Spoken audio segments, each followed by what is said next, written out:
Bom dia a todos, aqui é o professor Alberto Nogueira Júnior, da Faculdade de Direito da Universidade Federal Fluminense. Espero que tenham tido todos um Feliz Natal, uma boa passagem de ano, com segurança, né, mantendo distância. Estamos ainda vivenciando uma pandemia terrível que já matou 200 mil brasileiros. Dentro desse projeto, dessa ideia que me propus de aproximar a universidade da sociedade, o tema de hoje é: vamos acabar com a imunidade tributária constitucional de igrejas, templos, centros, denominações, seitas, enfim, entidades religiosas. Precisamos acabar com as imunidades, as isenções fiscais das igrejas, templos, de quaisquer denominações. E por que eu estou dizendo isso?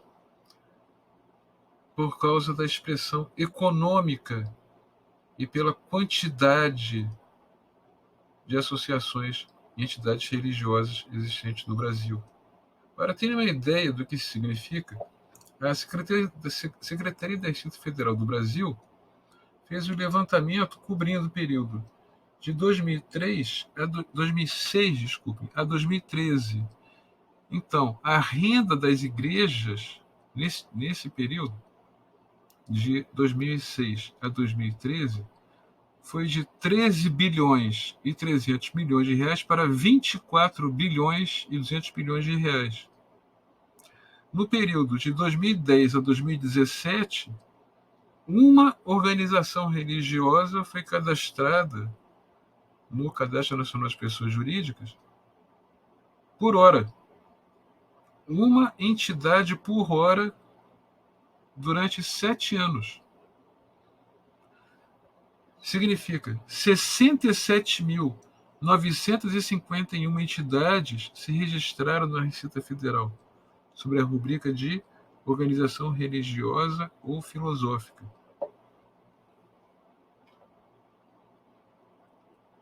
Isso até fevereiro de 2017. Hoje em dia, eu não ficaria surpreso se esse número já tivesse ultrapassado 100, 150 mil entidades religiosas.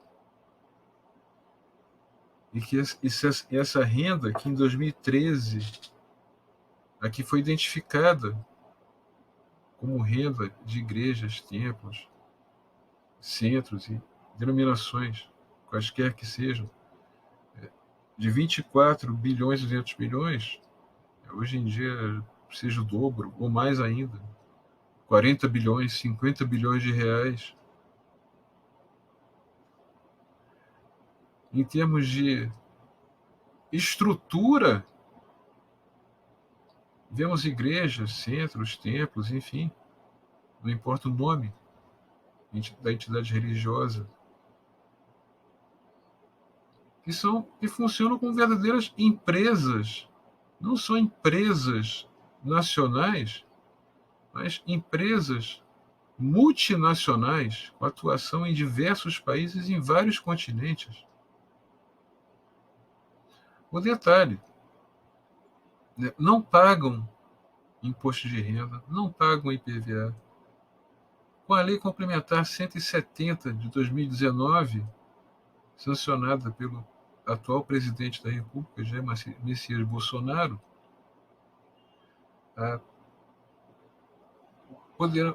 poderão ser feitos acordos entre os estados, isentando entidades religiosas de pagar ICMS e IPVA.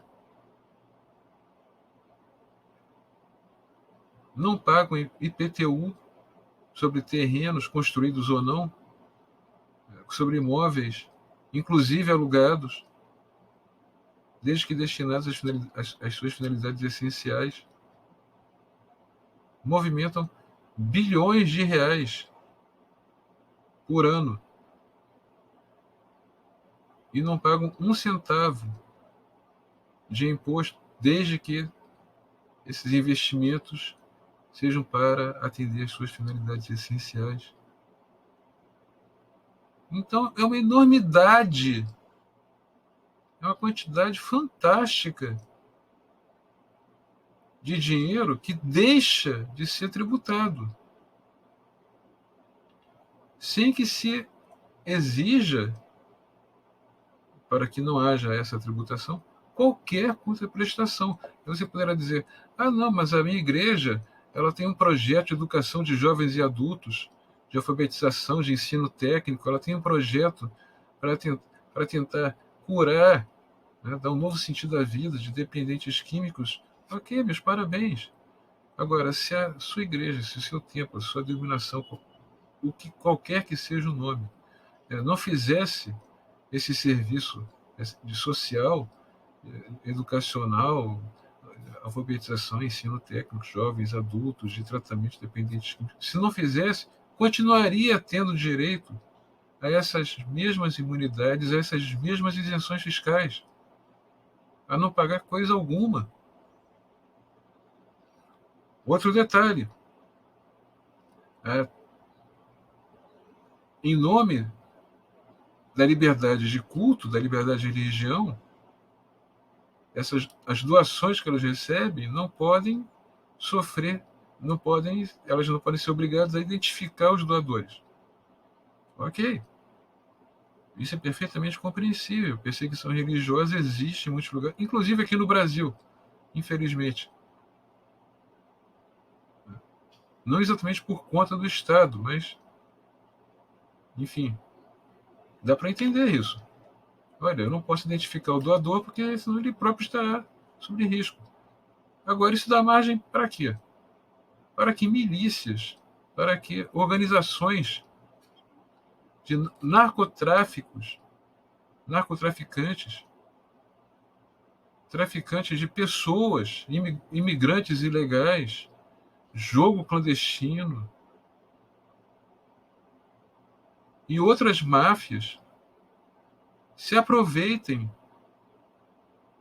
de igrejas e templos de fachada. Não precisa nem ter um endereço próprio. Uma salinha com uma plaquinha na porta já resolve.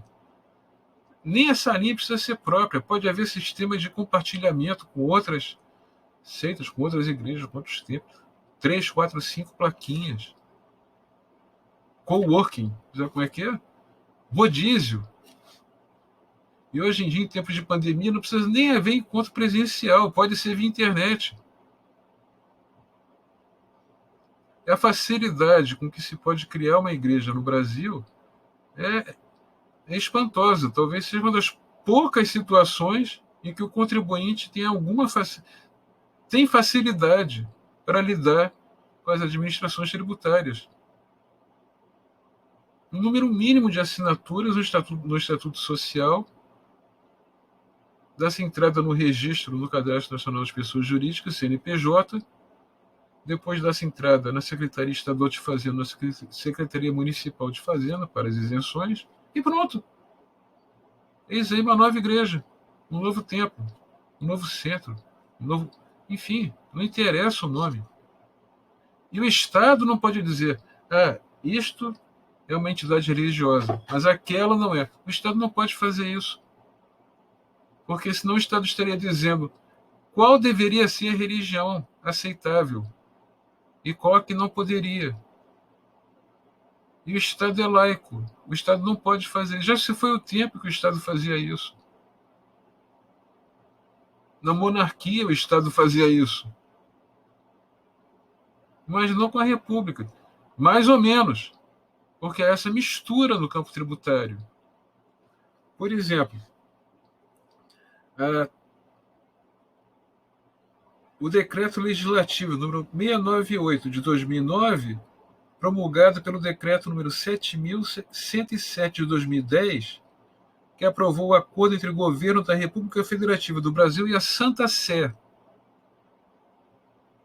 Vaticano, o Estado do Vaticano, Igreja Católica.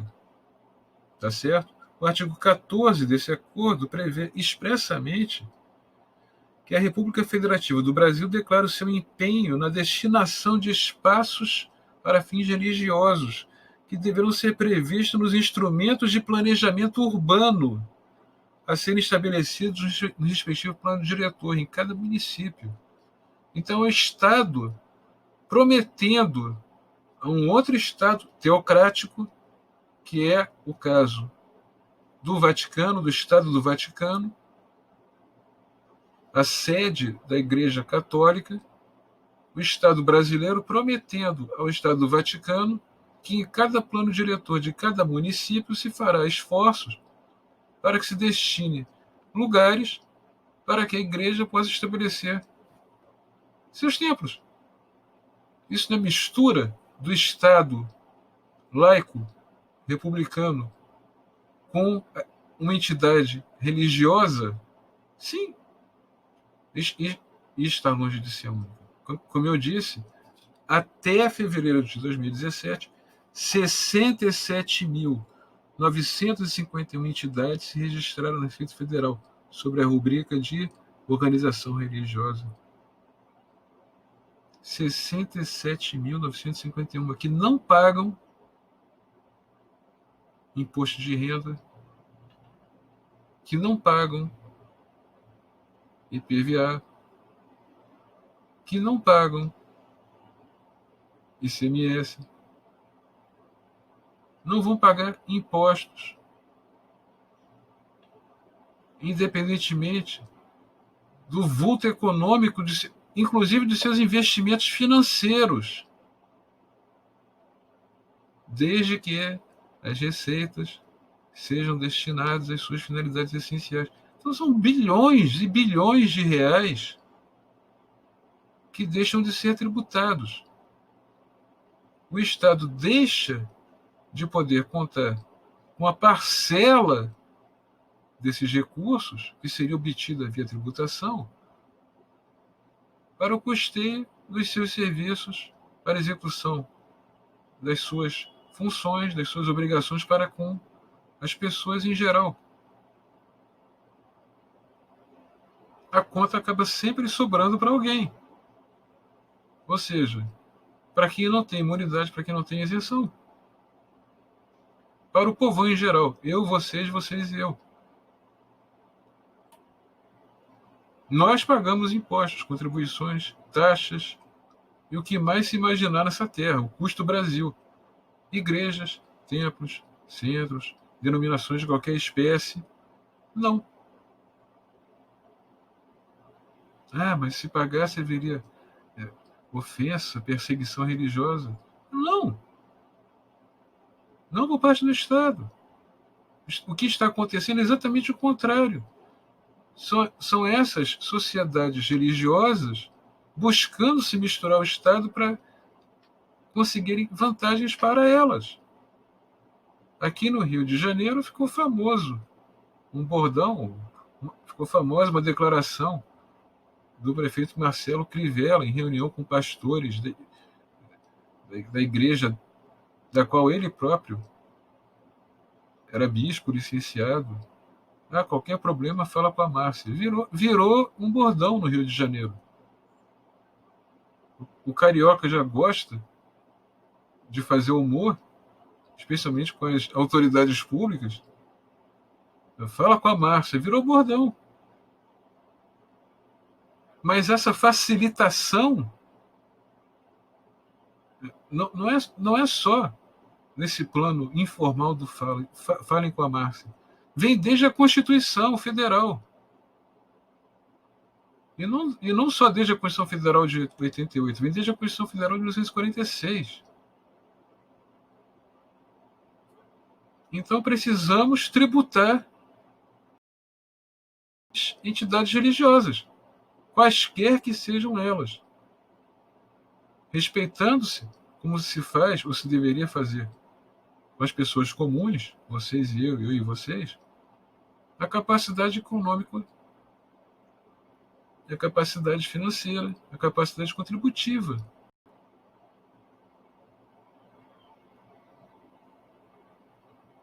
Quem mal consegue se manter, né, aquele terreirozinho lá do subúrbio, escondido, quem mal consegue se manter, né, não teria por que pagar, simplesmente porque não poderia ter como pagar.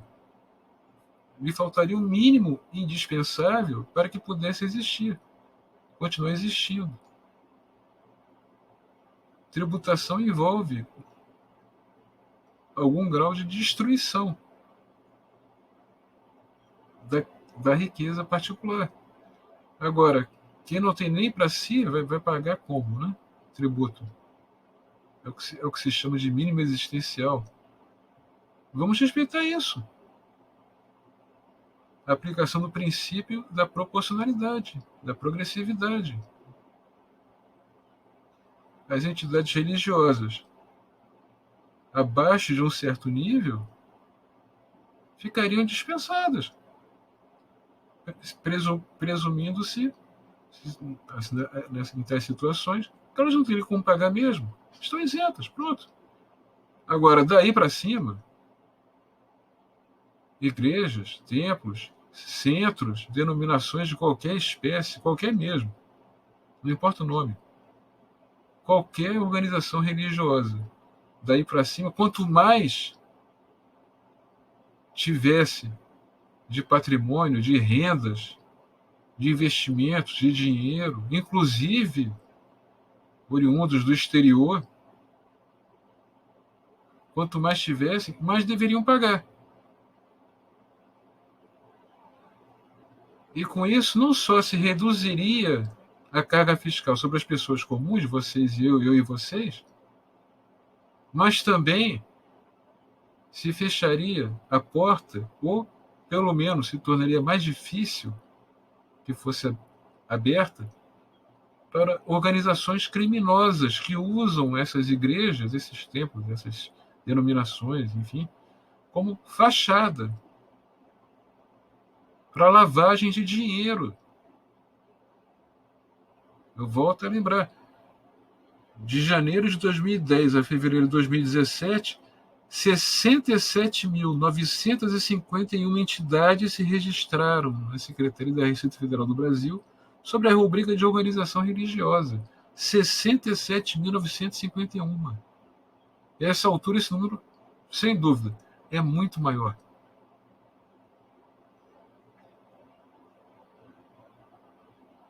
A enorme maioria dessas entidades só existe para lavar dinheiro. Os doadores não podem ser identificados. Tudo bem. Porque poderiam sofrer perseguição religiosa. Ok. Estou de acordo com isso. Não se identifique doador. Mas se tribute o dinheiro. De acordo com a capacidade contributiva. Porque do jeito que está, as igrejas, seitas, templos, denominações, congregações, não importa o nome, não pagam nada em matéria de impostos. Já tem uma lei complementar 170 de 2019, prevendo isenção de ICMS pelos próximos 15 anos, desde a publicação da lei. Então já se passou um. Mas prevê-se 15 anos de isenção de ICMS, de IPVA, mediante acordo dos estados, inclusive para que se restitua alguma isenção que houvesse sido ilegalmente concedida.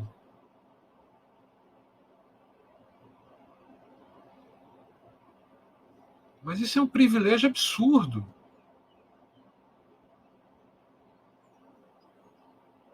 Você vê essa mescla do religioso com o político se refletindo na falta de tributação, no favorecimento em todos os níveis. E esse favorecimento sendo usado por organizações criminosas.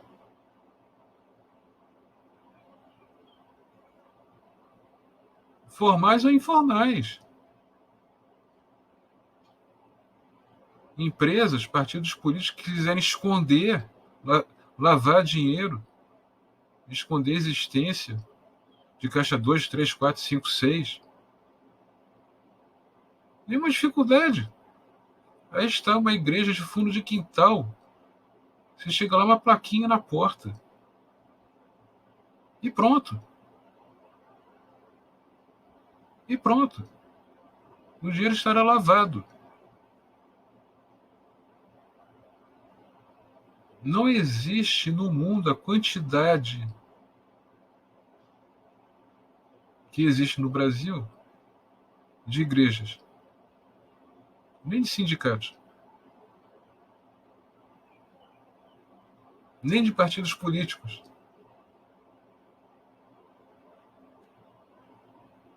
Incomum. Agora os sindicatos nem tanto, com a última reforma trabalhista, mas incomum. Favorecimentos na forma de imunidades, isenções fiscais, imunidade tributária, contribuições, favorecimentos, privilégios,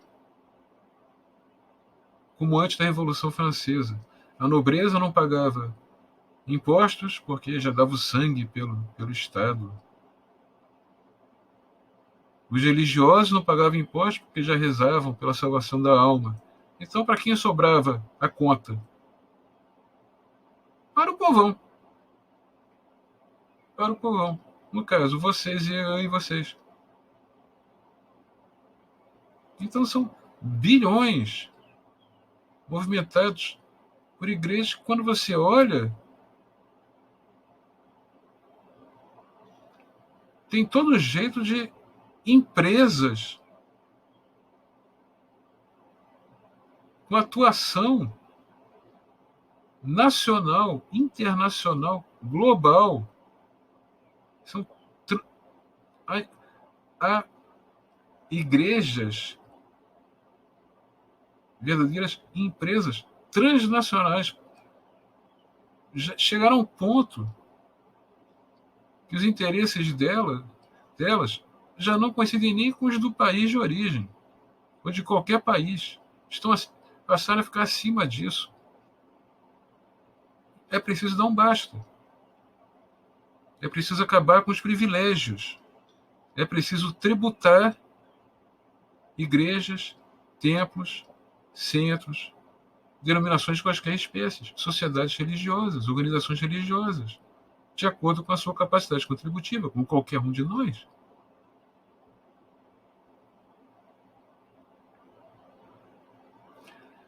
É um dos passos do longo caminho, da longa estrada que ainda temos que percorrer para que alcancemos, enfim, a igualdade de tratamento, no caso fiscal, a igualdade fiscal para todos. No dia que se começar a tributar essas receitas, esses investimentos, esses patrimônios, o número de igrejas, templos, denominações e assim por diante, de fachada, vai cair vertiginosamente. Era uma das preocupações, por sinal, do ex-juiz federal e ex-ministro da Justiça e Segurança Pública, Sérgio Moro. Era uma das preocupações dos projetos dele para a melhoria da segurança pública. Combater os mecanismos de lavagem de dinheiro. E essas dezenas de milhares de associações religiosas, de entidades religiosas, servem de instrumento. A enorme maioria delas servem de instrumento para lavagem de dinheiro, nacional e internacional. Então é preciso acabar com isso. E para começar a acabar com isso, tem que se fazer uma emenda constitucional acabando-se com a unidade tributária dos templos de quaisquer espécies e se acabando com as isenções fiscais dos templos, das igrejas, de quaisquer espécies. Simplesmente tem que se passar a tratá-las como contribuintes comuns, que nem vocês e eu e vocês. Quem puder pagar mais, vai pagar mais. Quem puder pagar menos, pagará menos. Quem não puder pagar, porque não tem de onde tirar, não paga. A ideia é essa. O presidente da República, Jair Messias Bolsonaro, quando disse que não podia fazer nada porque o país estava quebrado, dia 5 de janeiro de 2021, ainda disse que não pôde reajustar os valores da tabela de imposto de renda, porque o Brasil está quebrado. Ele não poderia fazer nada. Já são anos sem que essa tabela seja reajustada. Então é uma forma de se aumentar indiretamente a tributação sobre o bolso dos contribuintes que pagam, vocês, eu e vocês. Porque a inflação não parou de existir.